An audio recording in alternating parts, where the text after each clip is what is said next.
Dakila naming Diyos, aming makapangyarihan ka sa lahat. Kami po ay lubusan na nagpapasalamat sa dakilang oras na ito na ipinagkaloob niyo sa amin upang kami po ay mag-aral at mag-aralan ng iyong mga banal na salita sa pamamagitan ng banal na Espiritu. Ang aming puso't isipan po ay muling mabuksan upang aming matanggap ang dagdag na kaliwanagan sa lahat ng mga katotohanan ng iyong mga salita upang lalo po kaming lumago sa aming pong pananampalataya sa iyo. Amin pong hinihiling, patubayan niyo po si Kuya Epi sa kanyang panguna sa amin. Empower po siya ng kapangyarihan ng banal na Espiritu upang ang topiko na kanya pong dadalhin sa bawat isa sa amin sa umagang ito ay ah, maging maliwanag para sa amin.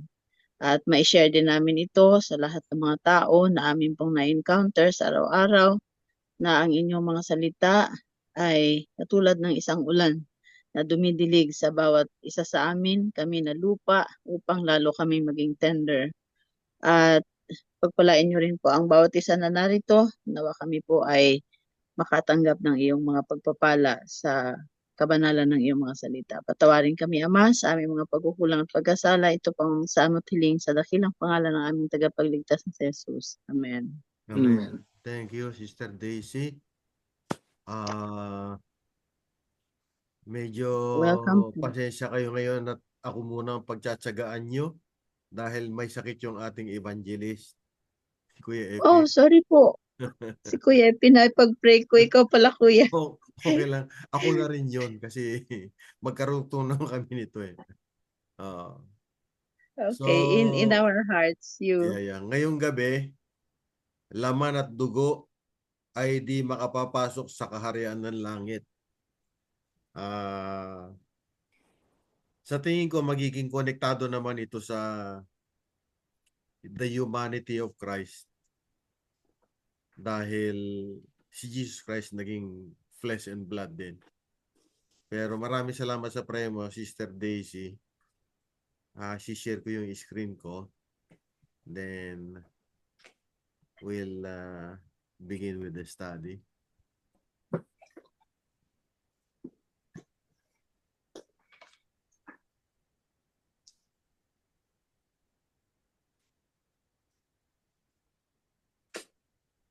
So here in your screen, flesh and blood cannot inherit the kingdom of God.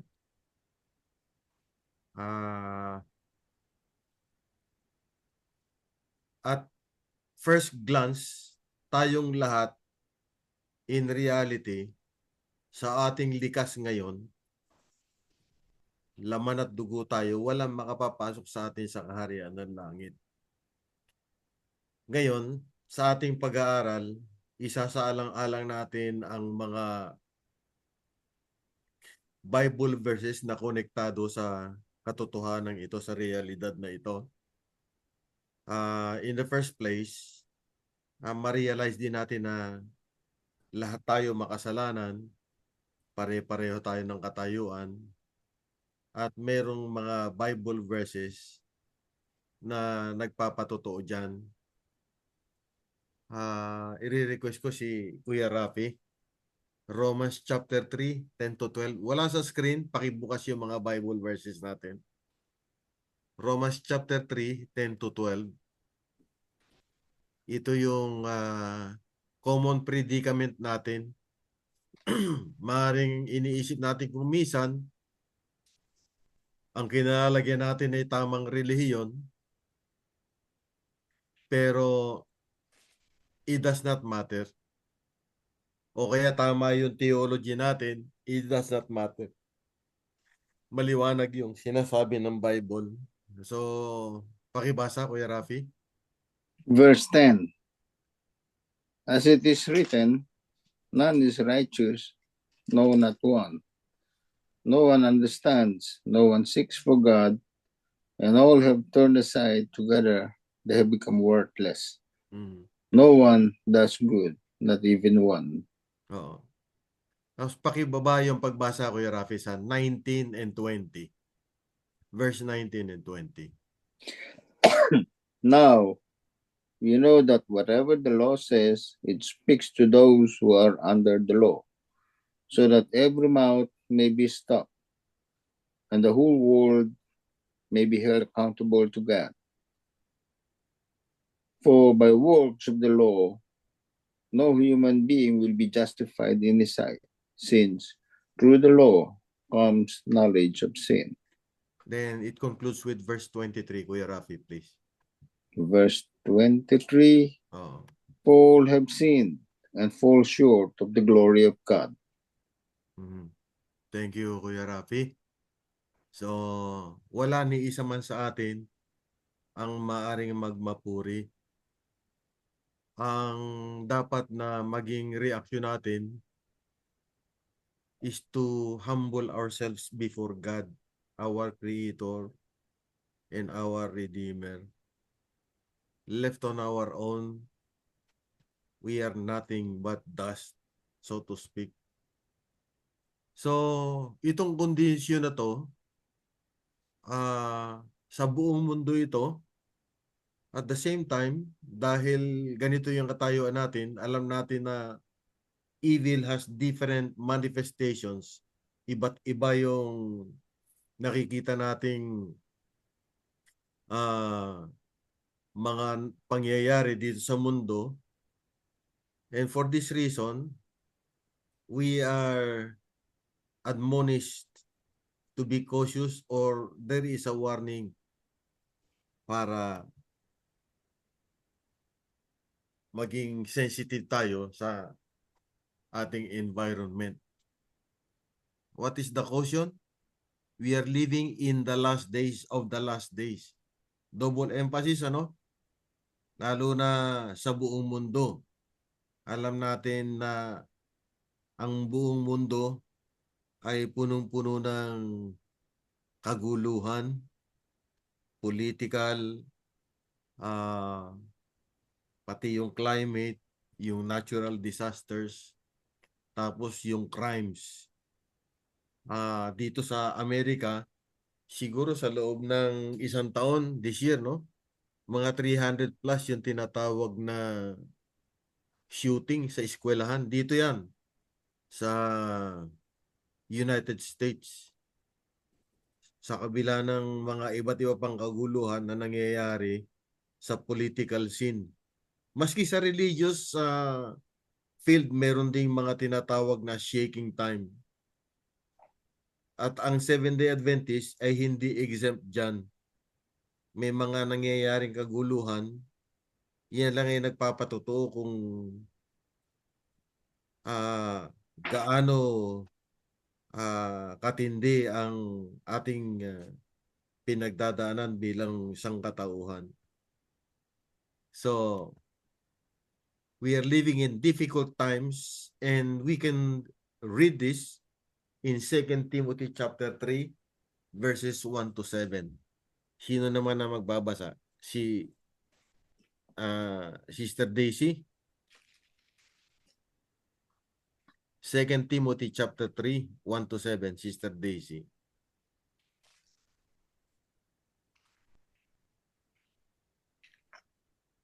Wait lang po, Kuya. 2 Timothy. Chapter 3, 1 to 7. Okay. It enumerates how ugly the world is. And it begins with, it introduces with something that is directly opposed to the very character of God. Verse 1 to 7. Oh. This know also that in the last days perilous time shall come, for men shall be lovers of their own selves, covetous, boasters, proud, blasphemers, disobedient to parents, unthankful, unholy, without natural affection, truce breakers, false accusers, incontinent, fierce, despisers of those that are good, traitors, heady, high-minded, lovers of pleasures more than lovers of God, having a form of godliness, but denying the power thereof. From Mhm. such turn away. For this sort are they which creep into the houses and led captive silly women laden with sins, led away with divers lusts, ever learning and never able to come to the knowledge of the truth. Wow. Thank you, Sister Daisy.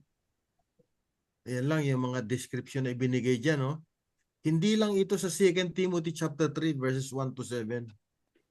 Kaya meron pa tayo dito sa 1 Corinthians chapter 6 verse 9. Nandiyan si Ate Nets, Kuya Rafi. 1 Corinthians chapter 6 verse 9.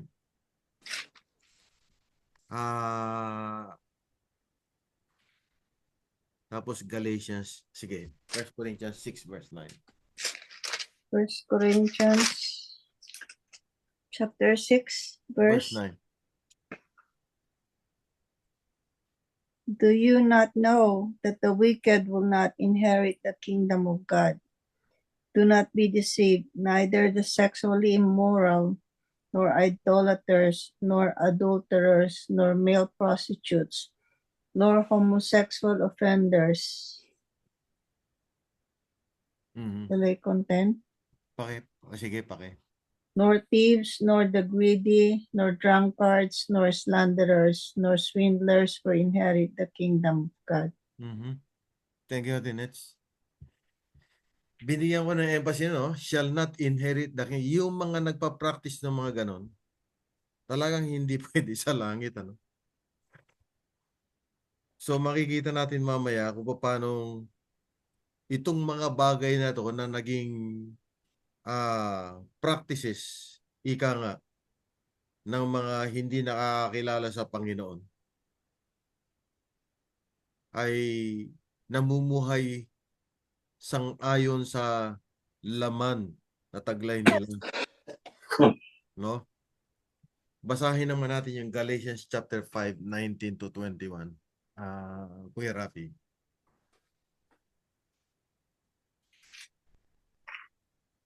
Good evening nga pala. Good morning, Sister Vanji. Galatians 5:19 to 21. Mhm. Now the works of the flesh are evident: sexual immorality, impurity, sensuality, idolatry, sorcery, enmity, strife, jealousy, fits of anger, rivalries, dissensions, divisions, envy, drunkenness, orgies, and things like these. I warn you, as I warned you before, that those who do such things will not inherit the kingdom of God. Wow. So, ito, lahat yan mga gawa ng laman. Lahat ng mga gawang yan, hindi pwede sa langit talaga. No? So, makita natin na ang digmaan ay talagang totoo. The battle is real and nobody is exempt. All of us are going through our individual battle, so to speak. And that is for us who already pretty much acquainted with the law or with the character of God, which is love. Yet our challenges continue. They do not stop.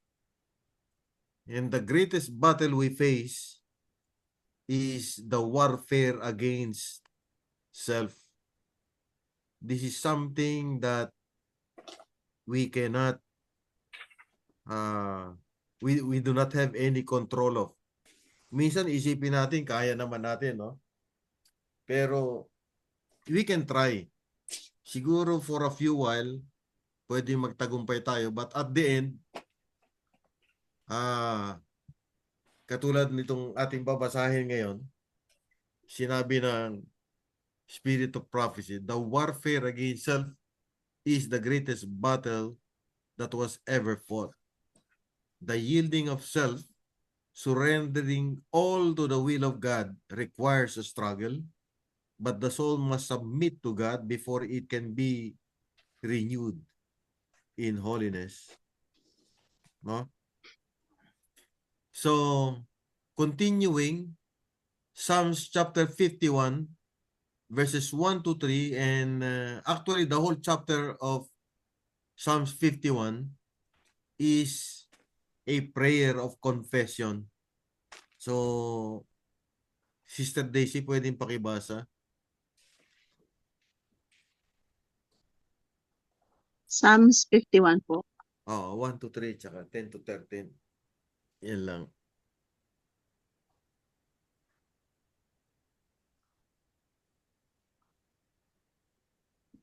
One, two, three. Have mercy upon me, O God, according to thy loving kindness. According unto the multitude of thy tender mercies, blot out my transgressions. Wash me thoroughly from mine iniquity and cleanse me from my sin. For I acknowledge my transgressions, and my sin is ever before me. 10 to 13, please. Create in me a clean heart, O God, and renew a right spirit within me. Cast me not away from thy presence, and take not thy Holy Spirit from me. Restore unto me the joy of thy salvation, and uphold me with thy free spirit. Then will I teach transgressors thy ways, and sinners shall be converted unto thee. Amen. Then we have Luke chapter 18, verse 13. Kuya Rafi, please. Luke 18,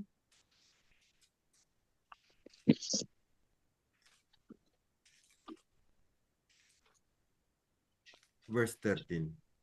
Hindi, ah. Mhm.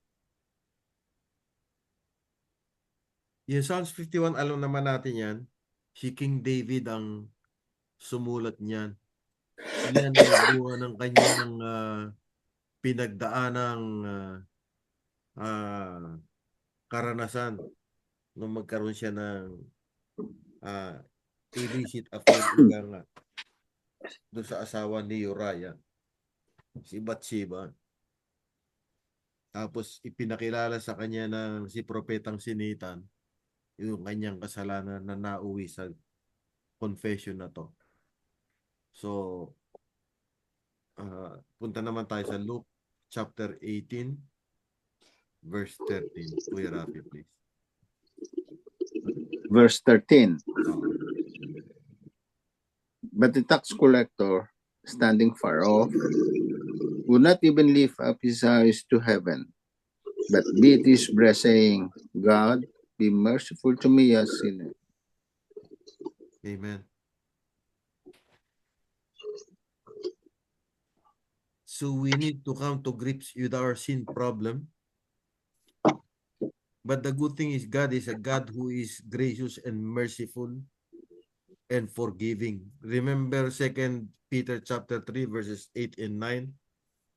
The scripture says, as the inspired Peter was inspired to write, the Lord was not slack in is not slack in his promises. Others consider slackness, but he is not willing that any should perish, but that all should come to repentance.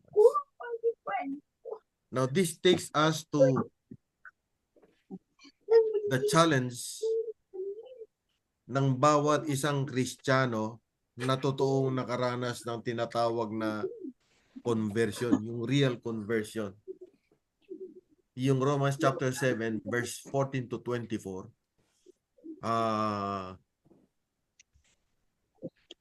I-request ko magbasa si Ate Nets, please. Romans 7, 14 to 24.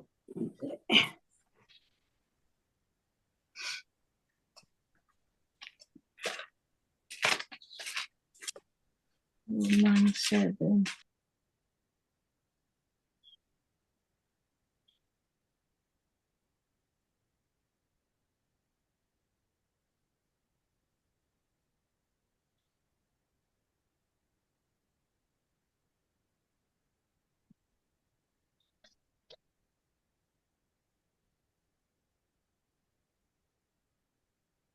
Romans 7:14-24.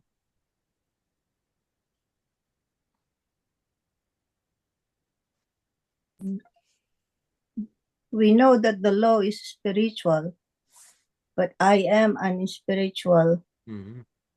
sold as a slave to sin. Mhm. I do not understand what I do, for I want to do, I do not do, but what I hate, I do. Mm. And if I do what I do not want to do, I agree that the law is good. As it is no longer I myself who do it, but it is sin living in me. Mm. I know that nothing good lives in me, that is, in my sinful nature, Mhm. for I have the desire to do what is good, but I cannot carry it out. For what I do is not the good I want to do. No, the evil I do not want to do. This I keep on doing. Mm. Now I do what I do not want to do. It is no longer I who do it, but it is sin living in me that does it. So I find this law at work. When I want to do good, evil is right there with me. For in my inner being, I delight in God's law, but Mm. I see another law at work in the member of my body, waging war against the law of my mind and making me a prisoner of the law of sin at work within my members. Mm. What a wretched man I am! Who will rescue me from this body of death? Thanks be to God through Lord Jesus Christ our Lord. Amen. Wow. Lahat tayo dumadaan sa ganito eh. Naalala niyo yung si Andrew Iba yung nagpasikat ng kanta, gusto kong bumait pero di ko magawa. Kanta yun pero talagang may katotohanan siya. Yung pagnanais natin na maging tapat sa kalooban ng Panginoon na 100%. Hindi ganun kadali. Pero ang point dito, kung ano yung pinagdadaanan natin, ito yung sinob ng Panginoon sa pamamagitan ni Jesus Christ. Kaya yung verse 25 nakalagay nga, di ba? Thanks be to God who does this through, O wretched man that I am, who will deliver me from this body of death. Thank God. Thank be to God for Lord Jesus Christ. For with my mind I serve the law of God, but with my flesh the law of sin. And then, nakita natin niya na magpatuloy sa Romans chapter 8 verses 1 to 4. Si Sister Daisy naman.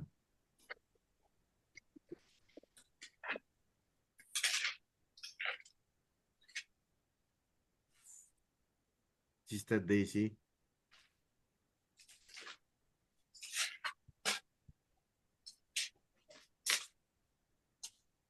Kuya Rafi.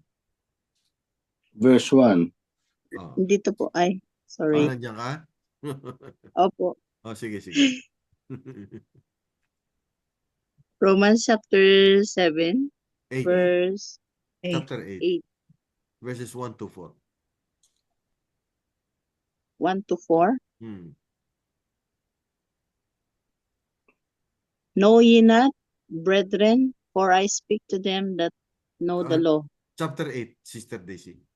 Sorry. 1 to 7. 1 to 4. There is therefore now no condemnation to them which are in Christ Jesus, who walk not after the flesh, but after the Spirit. For the law of the Spirit of life in Christ Jesus hath made me free from the law of sin and death. For what the law could not do, in that it was weak through the flesh, God sending his own Son in the likeness of sinful flesh, for sin condemned sin in the flesh, that the righteousness of the law might be fulfilled in us, who walk not after the flesh, but after the Spirit. Amen. Kita natin, no?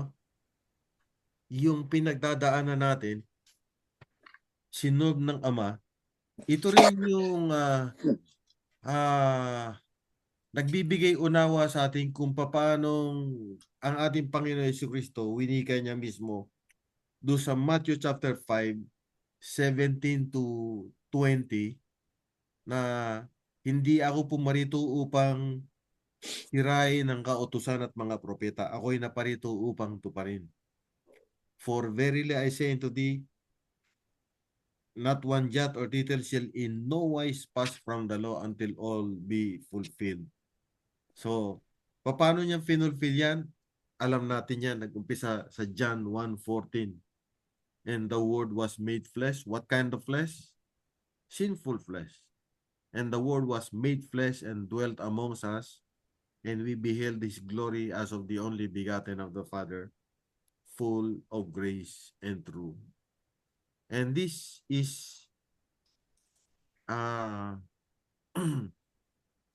the very foundation upon which the experience of born again, or the work of being born again, was done, as we can see in John chapter 3 verse 3 hanggang 7. This is the work of the Holy Spirit, the born again. Punta tayo sa John chapter 3, Kuya Rafi.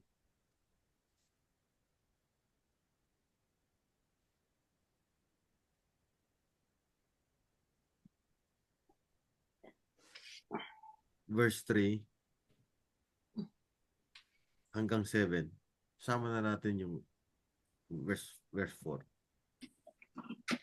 Jesus answered him, Truly, truly, I say to you, unless one is born again, he cannot see the kingdom of God. Nicodemus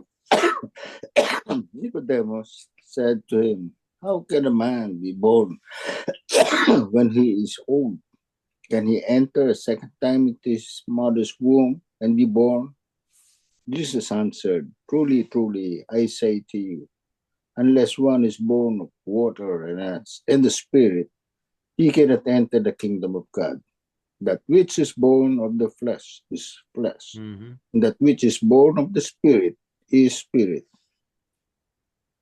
Do not marvel that I said to you, you must be born again. Yeah.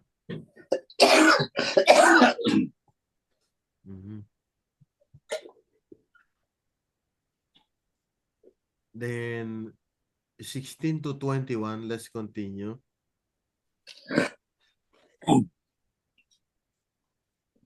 This born again becomes possible through everything that Jesus Christ accomplished for us through his holy history. And then in verse 16, this is where Jesus Christ said, God so loved the world that he gave his only begotten Son. Whosoever believes in him should not perish, but have everlasting life. For God sent not his Son into the world to condemn the world, but that the world through him might be saved. Those who believe in the Son are not condemned, but those who do not believe are condemned already because they did not believe in the begotten Son of God. And this is how judgment works. The light has come into the world, but the people love darkness rather than light because their deeds are evil. Those who do evil things hate the light and will not come to the light because they do not want their evil deeds to be shown up. But those who do what is true come to the light in order that the light may show that what they did is the will of God. So, being born again is the work of the Holy Spirit. Let's continue. What other Bibles? This will take us to our key text. 1 Corinthians chapter 15, but we will continue the reading from verse 50 to 57. Ate Nits, please. 1 Corinthians 50, verses 50 to 57. 1 Corinthians 15, Oh. 50 to 57. Mhm. I declare to you, brothers, that flesh and blood cannot inherit the kingdom of God, nor does the perishable inherit the imperishable. Mhm. Listen, I tell you a mystery. We will not all sleep, but we will all be changed. Mm.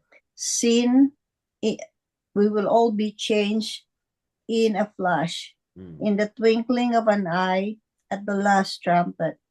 For the trumpet will sound, the dead will be raised imperishable, and we will be changed. For the perishable must clothe itself with imperishable, and the mortal with immortality. When the perishable has been clothed with the imperishable, and the mortal with immortality, then the saying that is written will come true. Death has been swallowed up in victory. Amen. Hanggang 57 natin, Nits. Where, O death, is your victory? Where, O death, is your sting? Mm. The sting of death is sin, and the power of sin is the law. But thanks be to God, He gives us the victory through our Lord Jesus Christ. Amen. Thank you, Ate Nits. So, ito na yung mga susunod na verses. Mga ginawang solusyon ng ating Ama na nasa langit. Paano yung pinadala si Kristo dito? Hebrews chapter 2, 14 and 15. Sister Daisy, please.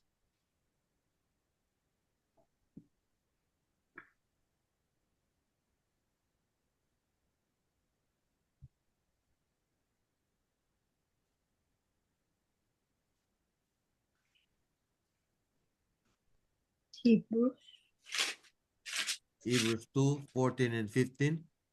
Si Kuya Rafi, 2 Corinthians chapter 5, 14 and 21.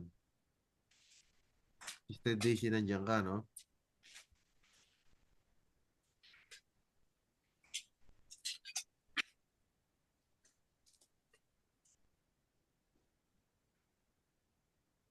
Kuya Rafi, Hebrews 2, 14 and 15.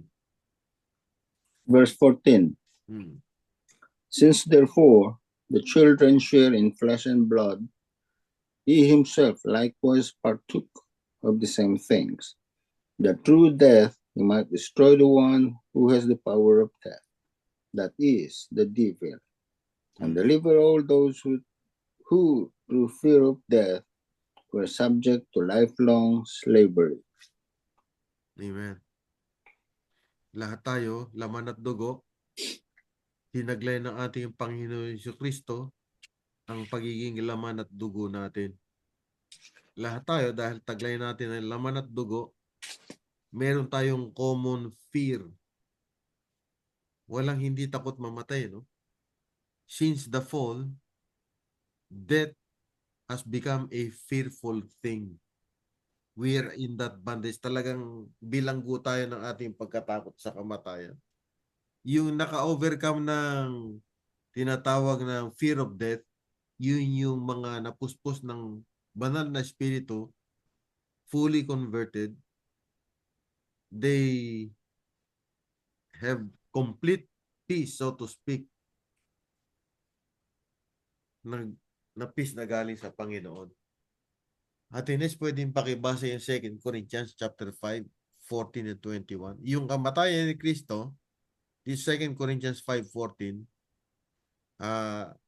alam natin na ito ay kamatayan ng lahat.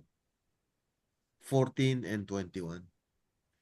2 Corinthians 5:14. For Christ's love compels us, because we are convinced that one died for all, and therefore all died. 21. Mm. God made him who had no sin to be sin for us, so that in him we might become the righteousness of God. Mhm. So let's pray that our heart is right with God. May our hearts be fully committed to Him. Because the eyes of the Lord range to and fro all throughout the world, the earth, to strengthen those whose hearts are fully committed to Him. Konti na lang, no? So let's not get discouraged. Let's not be in despair. Everything that Christ accomplished already is for our sake. There's nothing that He left undone. So everything that humanity needs to be right with God, Jesus Christ already accomplished through His doing and dying by His birth, life, death, and resurrection. So the admonition of Isaiah is for us to seek the Lord while He may be found. Call upon His name while He is near. For the wicked, for them to forsake their ways, and the unrighteous man his thoughts, and let him return unto the Lord, and He will have mercy upon him, to our God, for He will abundantly pardon. What we are going through, Jesus Christ went through, but with Him, it's real. In the Bible verses you can see in your screen, His struggle is in the flesh, because that flesh wanted to sin. He deprived that flesh what that flesh wanted to do. That's why Hebrews chapter 5 verse 7, it says, who in the days of his flesh, when he had offered up prayers and supplications with strong crying and tears unto him that was able to save him from death, and was heard in that he feared. And then verse 8 says, though he were a son, yet learned he obedience by the things which he suffered. And being made perfect, he became the author of eternal salvation unto all them that obey him. So, when Jesus Christ nasa krus siya, sabi niya, Ama ko, patawarin mo sila sapagkat di nila nalalaman ang kanilang ginagawa. In a deeper sense, tulad ng sinasabi sa Romans chapter 7, 14 to 24, talagang hindi talaga natin alam ang ginagawa natin. Pero do sa binigay na spirit-inspired na verses ni Apostol Pablo, nakita natin na ang talagang culprit dito sa ating katawan, itong kasalanan na nananalatay sa ating mga laman, walang exempted sa atin. No? So God is not in the business of condemnation. He is the business of redemption. Isaiah 25, 8 and 9, yung binasa ni Ate Nes kanina, it was a prophecy from Isaiah 25, 8 and 9. It was fulfilled by Christ. And finally, at the final day of atonement, death itself will completely be swallowed up. It was swallowed up in the death of Jesus Christ with its strongest evidence, which is His glorious resurrection. But when He comes the second time around, when this mortal shall put in immortality and this corrupt shall put on incorruption, death will be swallowed up in victory.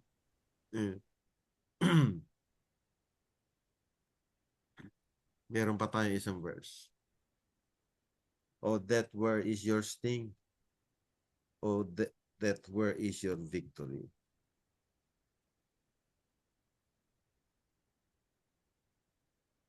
And all of this is because God proved to us how much He loved us by giving us His greatest treasure, the gift of His Son. And since God freely offered Him up as the sacrifice for us all, He certainly won't withhold from us anything else He has to give. This ends our brief study tonight, my dear beloved brothers and sisters. Amen. Sana magaling na si Kuya Epi next week. Amen po. We still have time for a little bit of reflections. Maganda ito, Kuya Pipes, kasi preparation ito na Para sa humanity of Christ. Oo. Oo, tama. Kaya maganda itong presentation ngayon. Pareho kayong inuubo ni Kuya Rafi. Kaya nga. Oo. Ano kasi yung paglabas na naka-jacket, mainit. Tapos pagpasok, malamig. Tapos pagpasok, mainit. Tapos lalabas na naman. Yun talaga ang ano. Anyway, praise the Lord. Thank Baka you. may mga comments sila o Oo nga. reflections. Sister Vanji, magandang umaga dyan. Maayong odto. Ngayong ano yun? Maayong odto. Udto? Maayong Umaga. odto kang Brother Lowen, kang Mang Banji o kang Bunsoy. Bunsoy. Hello. Hello everyone. Hello, Ma'am Banji. Magluto ta, mga unta.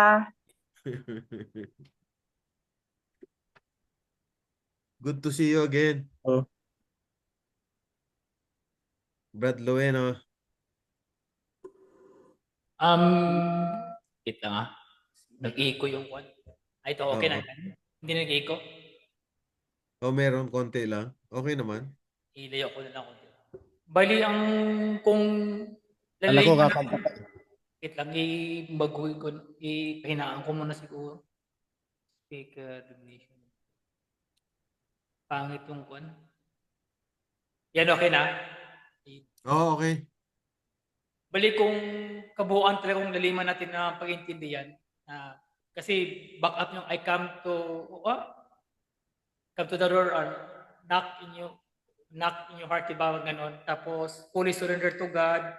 Then maging kuan tayo, ipanganak din ng bago newborn, di ba yung kay kuan? Kung laliman kami niya na pag-intindi, fully surrender, ibig sabihin, para hindi yun na yung sarili mo na ang masunod, kundi will ng Diyos.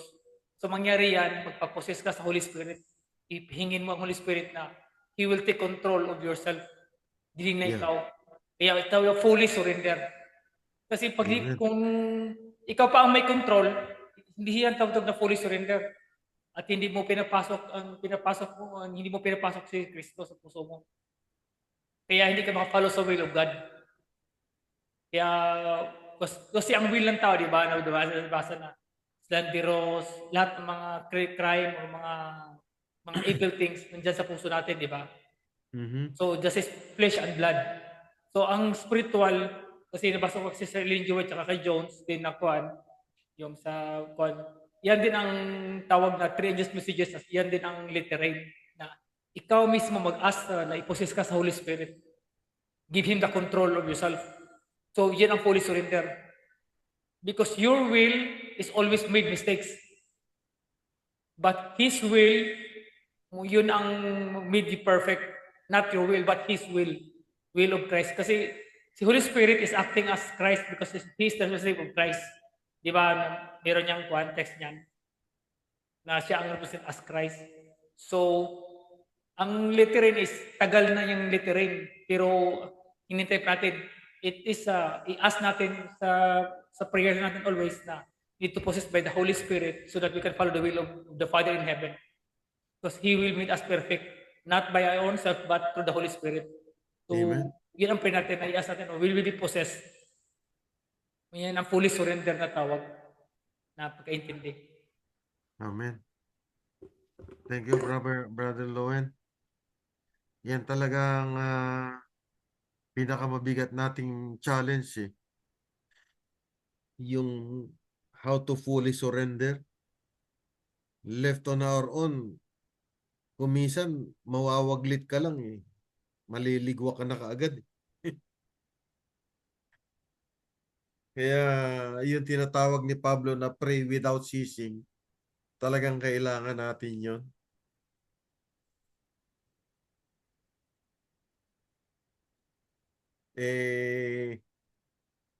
Ang isang mabigat na challenge din, merong kasing mga kapatid na talagang sa puso nila, talagang gusto nilang sumunod. Ayaw na nilang magkasala. Pero kumisan nauuwi sa tinatawag na burden ng legalism. Na kumisan yung false sense of sanctification, so to speak. Akala natin kumisan, Holy Spirit pa. Yung pala, sarili na natin pagsisikap yung ginagawa natin. Sa halip na maghahatid sa atin ng peace, guilt yung nararanasan natin na hindi naman dapat. Thank you, Brother Lueno. By your own self, di tayo makasunod talaga. Oo. Kaya we need the Holy Spirit na i-possess tayo para masunod ang will of Christ. Will of the Father in heaven.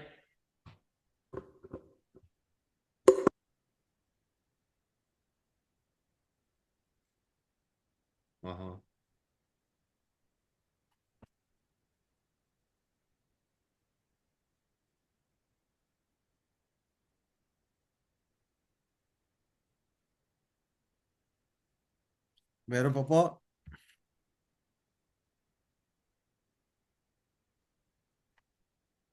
Maganda po kuya kanina yung sa introduction mo. Oo. Yung self must be subdued. Ito po yung message talaga ng yung essence ng Laodicea eh. Kasi ang Panginoon nagtutuktok sa pintuan ng ating mga puso. Pag hindi na subdued ang ating mga sarili, hindi tayo makakasuko sa Panginoon. Kahit na palagi tayong bukang bibig ang Panginoon, pero nasa loob kasi yung problema ng tao eh. Yung nasa loob. Sabi nga ni Mrs. White, mga talent or long experience in our ministry will not make men channels of light unless they place themselves under the bright beams of the Son of Righteousness. And they're called and chosen and prepared by the endowment of the Holy Spirit. When men who handle sacred things will humble themselves under the mighty hand of God, the Lord will lift them up. So, yung problema natin kanina na na-define sa mga verses na ating binasa, pag tinignan mo talaga yung ating katauhan as human, walang walang mabuti. Yung gusto nating bumait. Gusto nating bumait. No? Gusto nating bumait pero hindi natin magawa. Pero sabi dito, if you seek the Lord with all your heart, He will be found of you. Oo. Kaya yung prayer ni David, napakagandang maging masundan sana natin yun nung the moment na na-realize niya na siya ay nagkasala, yung kanyang pagsisisi galing talaga sa puso. Oo. Yung fear of separation from God, which is very devastated sa kalagayan ng tao, na takot si David na umalis ang Holy Spirit ng Panginoon sa kanya. Sana may ganun tayong nararamdaman na every time na kung sakali man magkasala tayo, yung ating pagsisisi galing talaga sa puso na takot tayo na ma-separate sa Panginoon. Kaya pagka ganun, masasabdo natin yung ating sarili na parang take the world but give me Jesus. Mm. Kunin mo na ang lahat sa akin. Huwag lang ang aking mahal na si Jesus. Parang may Amen. kanta rin yun, kuya, Kanta nga yun na eh. hindi tayo takot na mawala ang kahit na yung pinaka mamahal natin sa mundong ito, na kundi si Kristo lang ang matira. Kasi ano yun talaga nakakatakot po yun, kuya. Yun yung Jacob's trouble sa sarili natin. No. Pag dumating yung panahon, parang hindi tayo sigurado na tanggap ba tayo ng Panginoon. Mararanasan po natin yun Pero sabi nga, sa karanasan ni Jacob, the more na-realize niya na siya ay para nagkulang sa Panginoon, hinawakan niya rin ang Panginoon. Hindi kita bibitawan unless you bless me. Amen. O, pagka ganun po pala yung eagerness din natin na hawakan ng Panginoon. Parang na-compel ba ang Panginoon na hawakan din tayo ng mahigpit? Mm. Amen. Thank you, Sister Daisy. Thank you. Meron pa. Ano man ang pinagdadaanan mo ngayon, nandito lang kami. Ituloy Kuya mo lang. Rafi? Huwag kang tatambay dyan. Pag may Ah, pinagdadaanan ka, huwag kang tatambay. Tuloy ka lang. oo. Kuya Rafi, Ate Nets? Any reflection? Nakamute ka. Okay. Unang-una, nakakatuwa. Nandito na si Brother Loveno. Kasama Oo. na natin ngayon. Praise the Lord. Praise the Lord. Thank you sa mga prayers niyo po. Sa mga tulong niyo sa mga pinasal. Nagulat ako. Nandyan na pala si Loveno. Answered prayer, ano? Mm. Well, anyway, masasabi ko lang sa pinag-aralan ngayong gabi, parang sa atin ngayon, dito sa gobyerno natin, may gobyerno tayo, meron tayong mga batas, meron tayong yung 3 levels of government, may executive, may judiciary, tsaka legislative. Mm. So yung legislative, they craft laws. Ano? Pag may batas, ang purpose ng batas is para yung citizenry will obey the law para maging maganda yung takbo Tama. ng Tama. gobyerno at saka ng bansa in particular. Ganon. If anybody who violates the law, magiging mako-convict, pwede silang makonvict, magiging criminal. Pag nandun na sila sa kulungan, pag-asa na lang nila pardon ng presidente. Kaya pag pinardon sila ng presidente, masasabi nila, buti nila mabait ang presidente natin. Ganon, na-pardon sila. Nakalimutan na yung kasalanan nila. So, ganon din sa atin. Binigay yung commandments para so we could walk uprightly according to the wishes of God. Ganon. Kaya lang ang problema natin, matigas nga ulo natin. Oo. We continue to violate the law. And we all know that for every violation of the law, once you violate one, you violate all. Ganon. And any violation is considered sin. And alam naman natin ang consequences of sin. For all have sinned and come short of the glory of God. For the wages of sin is death. Kaya pasalamat tayo, meron tayong Diyos na dumating dito para bigyan tayo ng pardon. He is a merciful God na kinakalimutan yung ating kasalanan unless we satisfy the conditions set by God Himself. And what is that condition?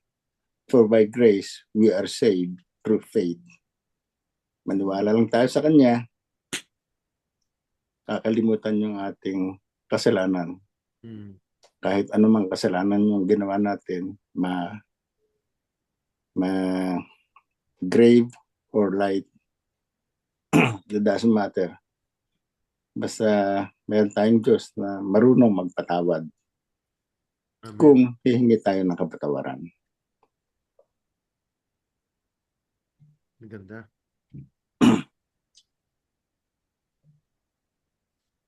Kita natin, no? Maski man yung batas ng tao, talagang ang foundation niyan, batas din ng Diyos eh. Hmm. Mapapansin mo, walang batas na ginawa ang tao na ewan ko lang doon sa mga communist countries. Pero communist countries man, meron din sila mga batas, hindi ba? Ganun din, pareho rin. Talagang patutupad din nila yung batas nila.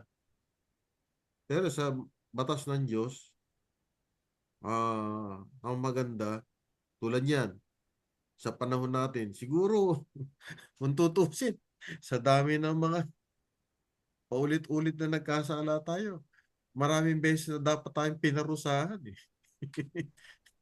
Pero talaga napakabait ng Panginoon, no? Tapos yung kasalanan natin, yung likas natin, tinaglay ng Panginoon.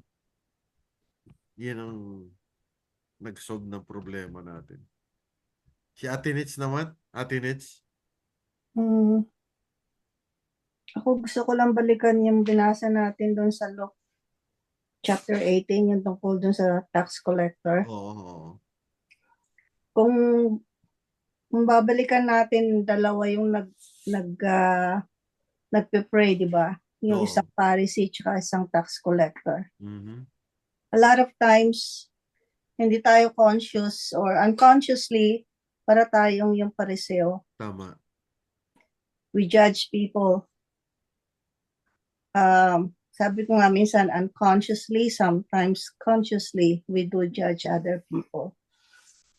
Sabi nga nung Pariseo, hindi ako katulad ng ibang Oo. tao. Mm. Hindi ako magnanakaw, hindi ako Mm. evildoer, hindi ako adulterer. Nagfa-fast ako. Mm. I give a tenth of all I get. Mm.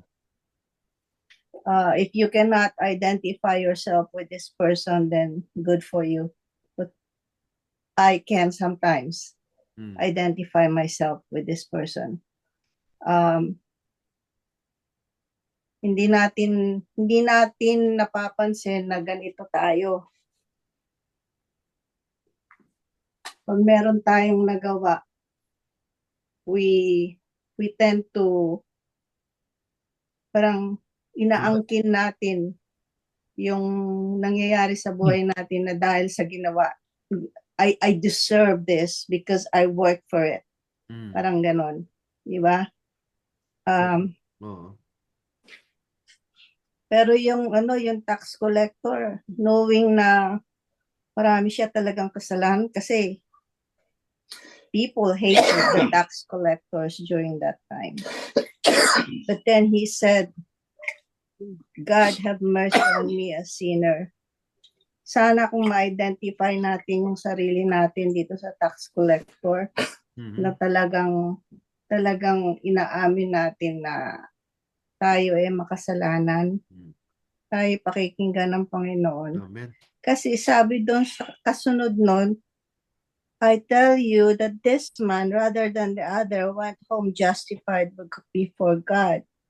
For everyone who exalts himself will be humbled, and he who humbles himself will be exalted. Amen. Yung hinahangad natin na papuri, hindi na natin kailangang hangarin yun kasi ang Panginoon na ang gagawa ng paraan para yung yung recognition na galing sa Panginoon, yun ang mas mahalaga. It's not the recognition from people. Kung kung bababa tayo, ang Panginoon ang magtataas sa atin, which is far more better than itaas tayo ng tao dahil sa palagay natin we deserve that. Let's remain to be humble. Kasi sa mata ng Diyos, humility, I think, is number 1 na characteristic na hinahanap niya sa tao. Amen. Because when we practice humility, then we put God first and we raise God in everything that we do. Yun lang po. Amen. Amen. Napakaganda, Ate Nits. Hmm. Praise the Lord. Kuya Epi, may sasabihin? Purihin ang Panginoon sa mga anong tawag ito? Mga comments talagang nakaka-encourage. Isa sa mga bagay na iingatan natin na pag minsan pag na dumadami yung alam natin at nagiging active tayo sa church, by nature natin ito dahil sin is a deceiver. Wala itong ibang dinideceive kung hindi tayo din na matempt tayo mag-congratulate inwardly sa sarili natin. Kaya yun ang nangyayari doon sa isang Pharisee.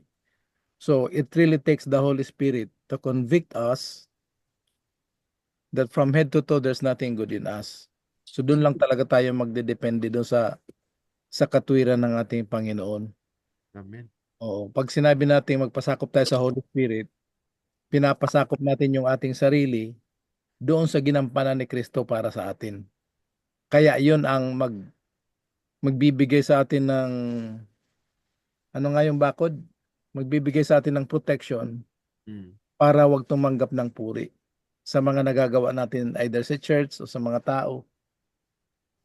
Kasi pag hindi natin na-recognize yung dala ng Holy Spirit sa atin na ginawa na ni Lord para sa ating kaligtasan, doon papasok yung unintentional yon pero self-congratulatory spirit. Na kung minsan titingnan ko yung iba, itong mga to, wala ito eh. Di ba? Halimbawa, dapat ako na lang ang kumanta doon eh. Dapat ako na lang ang nag-kuhan doon. Yung mga ganun.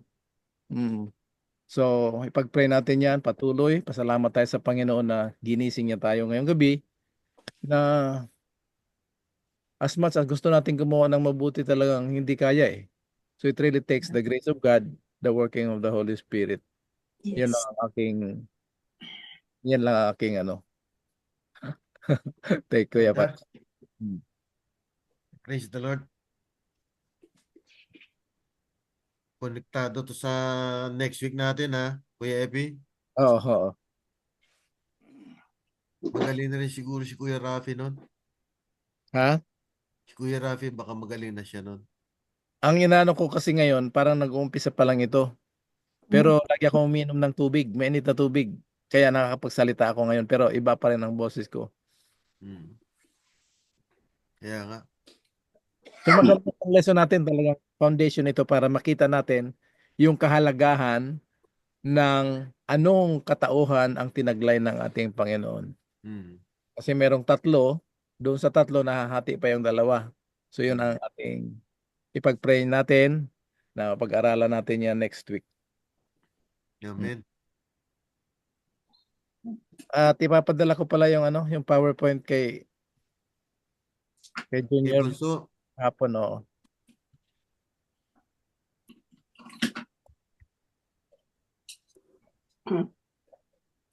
Basta respiratory, warm water with lemon, tsaka yung suob. Kung yun sa respiratory. Oo. May pang-suob lang ko dito eh. Magsuob. Or kahit yung hot shower, isarado mo yung yung toilet mo, tsaka ikon mo hot shower, i-on mo lang. Tapos, pag malakas na yung usok, pasok ka doon, inhale, exhale ka. Huwag ka lang magpakuan sa tubig na inhale, exhale ka lang doon. Kaya, basta maganda sa respiratory yung suob. Saka warm water with calamansi or lemon. Padala ko mamaya bukas yung Brother Lueno, yung vitamins. Ha? Sipo. Nasa akin naman yung address mo. Yun din yung address, no? Yun ang padadalhan. Ayun po. Oo. Maganda pala yun, yung apple pectin, tsaka yung B17, pang boost ng immune system. Pareho. So, hopefully, lakas ang resistensya mo. Makakayanan mo na labanan yung pinagdadaanan mo. So ayun, medyo nanginginig pa yung kamay. Oo nga eh. Yung paa hindi na masyado kasi lakad-lakad ko na.